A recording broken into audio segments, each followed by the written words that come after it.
প্রভাসকে বলছে, প্রভাস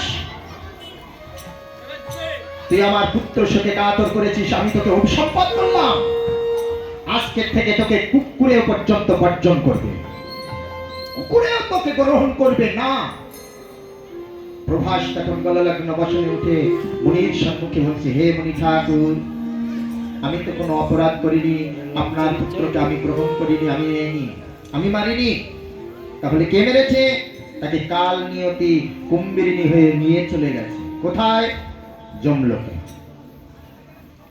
মুনি তো যম বলে যমলোকে চলে গেছে।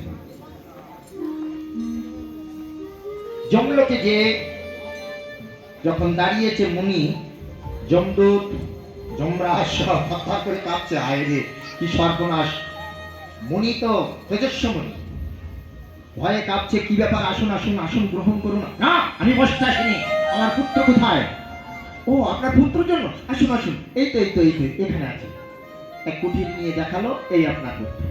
তো বসে আছে, ডাকছে, বাবা চিত্রাঙ্গদা, আমি তোমাকে নিতে এসেছি বাবা, চলো ফিরে চলো, আমার সঙ্গে চলো। অনেকবার বাবা বাবা পুত্র পুত্র করছে, কিন্তু কোনো উত্তর দিচ্ছে না। অনেকবার ডাকার পরে একটিবার উত্তর দিল, হে মুনি ঠাকুর, কে কার পুত্র, কে কার পিতা? আমি আপনার পুত্র নই, আপনিও আমার পিতা নন। কি বলছিস বাবা, তুই আমাকে চিনতে পারছিস না? মুনি ঠাকুর, আপনি জানেন আপনি আমার কয়বার পুত্র হয়েছে? এইখানে ওইখানে পরিচয় হয় না। মুনির তখন মাথায় এসেছে, তাই তো, কিন্তু মর্তের কথায় স্বর্গধামে চলে না। তখন মুনি ফিরে আসলেন, এসে প্রভাসকে বললেন, প্রভাস, মুনি বাক্য লঙ্ঘন হলে শাস্ত্র থাকবে না, আর সতীর বাক্য লঙ্ঘন হলে ধর্ম থাকে না। মুনি বাক্য কখনো লঙ্ঘন হয় না। সতীর বাক্য, যিনি সতী, তার মুখের বাক্য কখনো বিফল যাবে না, ভগবান পালন করবে।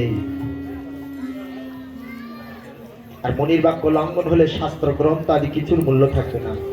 তোমাকে সাজা পেতেই হবে, কিন্তু তোমার এই সাজার মুক্তি হবে ভগবান শ্রীকৃষ্ণ তারপরের শেষে তোমার তীরে এসে যজ্ঞ করবে, আর সেই যজ্ঞে আসবে বৈষ্ণব সাধুগুরু, তারা এসে তোমার জলে পদধৌত করবে। সেই দিন তুমি মুক্ত হয়ে যাবে। নিতাই গৌর হরি বল, হরি বল।